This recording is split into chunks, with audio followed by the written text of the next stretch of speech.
Right now, somewhere in New Jersey, a single ticket for a single soccer match is being sold for more than $8,000. That is not a typo, and it is not for a luxury suite. That is the price of a regular seat at the World Cup final. A referee from Somalia, named one of the best officials in Africa, flew to Miami with a valid visa, a diplomatic passport, and a lifelong dream of working a World Cup. He was held for 11 hours and sent home without ever stepping onto the field. And when fans erupted in anger over all of it, the president of FIFA looked into a camera and told the world to, in his words, chill and relax. This is the United States edition of the World Cup. It was supposed to be the biggest celebration in the history of sport. Instead, it has become something stranger, messier, and far more revealing about the country hosting it. And the most unsettling part is this: FIFA, the organization that controls almost every sport on the planet, appears powerless to stop any of it. Let us start with the number that broke the internet. For this tournament, FIFA introduced something it had never used before at a World Cup: dynamic pricing, the same system airlines use to charge more for a seat the moment demand spikes, the same system concert promoters use to squeeze every last dollar out of a sold-out show.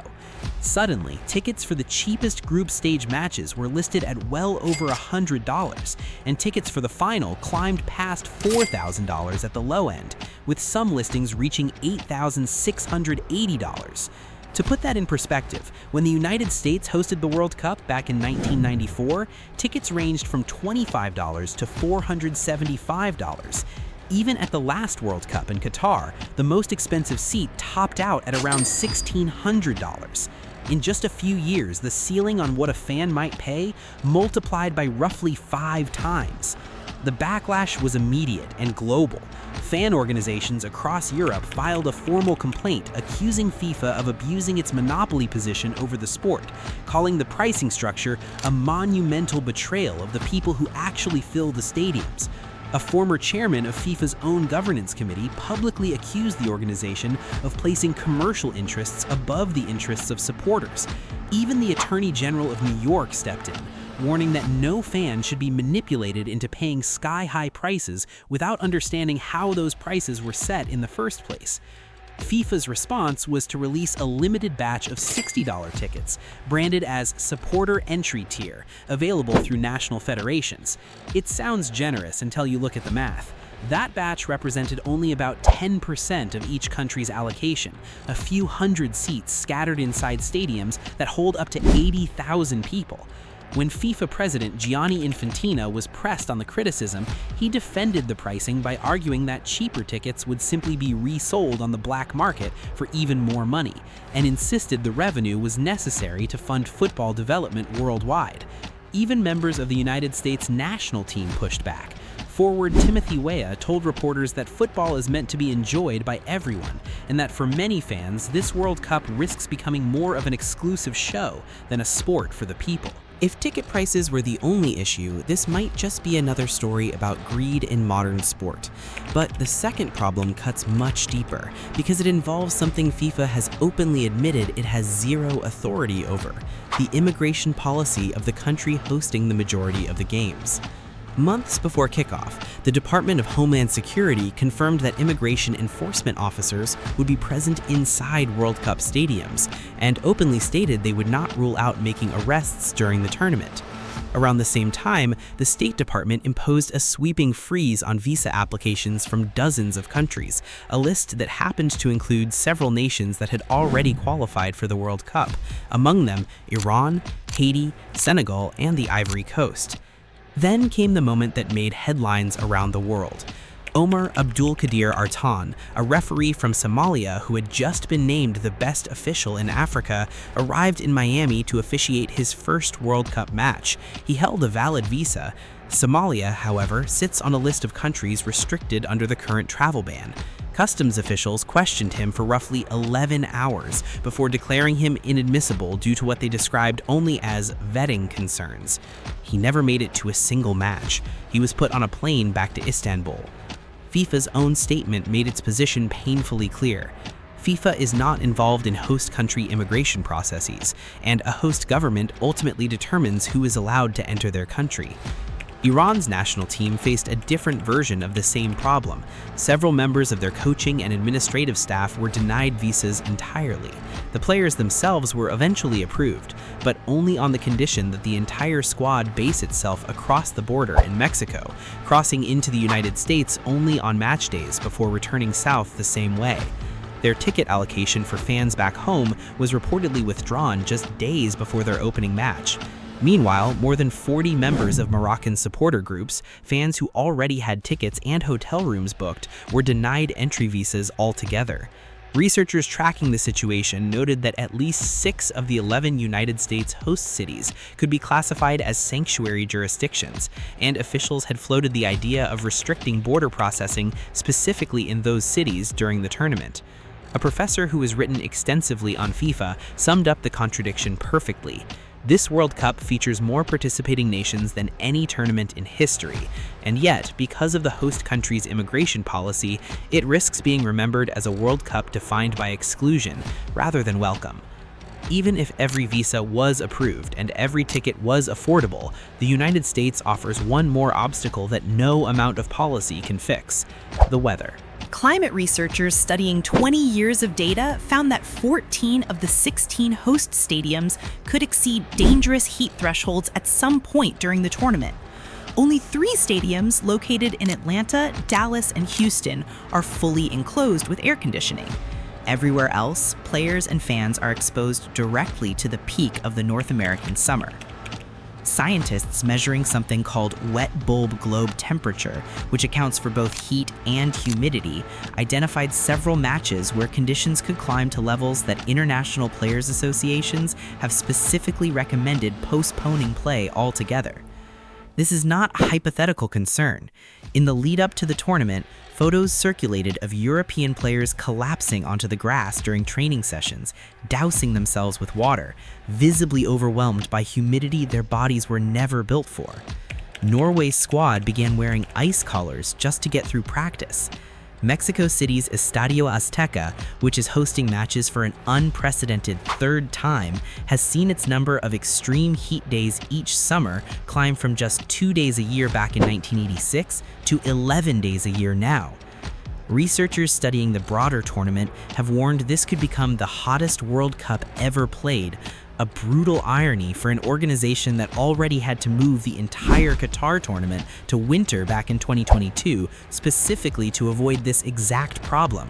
This time, there is no winter option. The calendar is fixed, the stadiums are fixed, and the heat is only getting worse.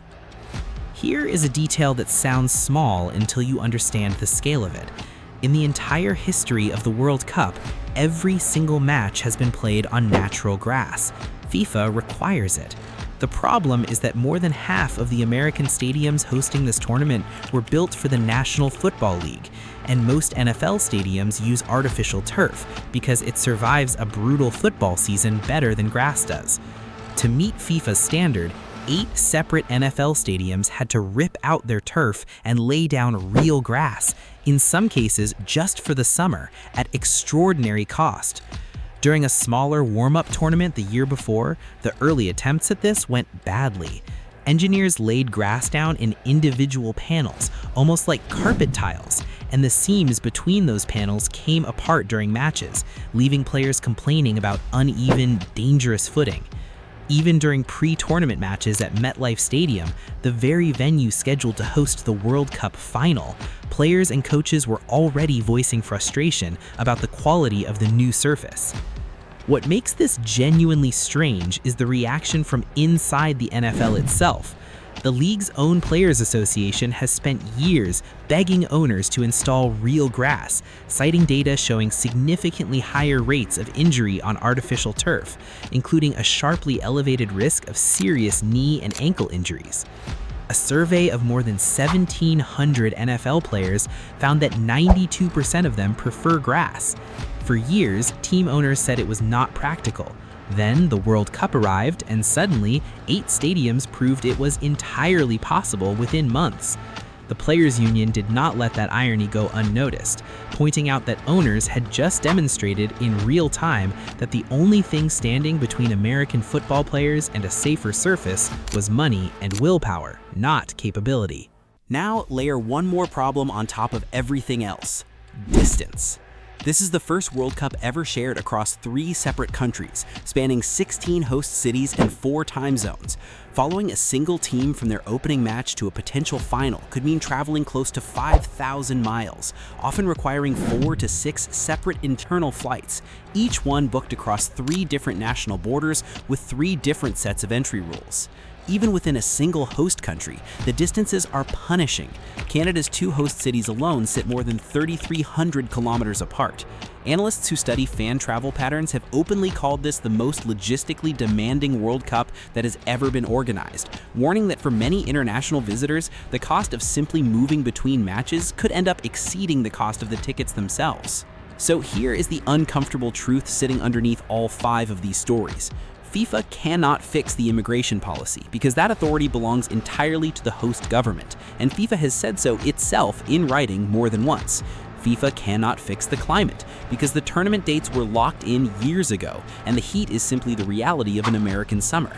FIFA cannot easily fix the stadium infrastructure because the hosting bid was awarded back in 2018, long before anyone fully grappled with the fact that most American stadiums were never built with soccer in mind. And FIFA quite simply does not want to fix the ticket pricing because the dynamic pricing model and the secondary marketplace fees are generating record-breaking revenue for the organization itself. The one variable FIFA fully controls is the one variable it has chosen not to change. That is the real story here. This is not one scandal, it is 5 separate structural problems layered on top of each other, all converging on a single summer in a country whose government, climate, and stadium infrastructure were simply never built around the sport the rest of the world calls football. FIFA did not create the heat. FIFA did not create the immigration policy, but FIFA absolutely created the pricing model and chose to award this tournament to this particular set of host countries anyway. Now the entire organization is left issuing statements that essentially say the same thing on repeat. This is not our department, please direct your complaints elsewhere. So here is the real question worth asking. Is this simply what happens when the world's most beloved sport collides with American scale, American money, and American politics all at the same time? Or is FIFA quietly getting exactly what it wants, a record-breaking payday while ordinary fans are left footing the bill for problems nobody at FIFA is willing to claim ownership of? Drop your answer in the comments because this debate is far from finished. If this breakdown helped you actually understand what is happening behind the scenes of this tournament, consider subscribing because we are going to keep tracking this story as the World Cup continues. And if you want to go deeper, watch the video on screen next where we break down exactly how FIFA turned this tournament into the most profitable sporting event in history.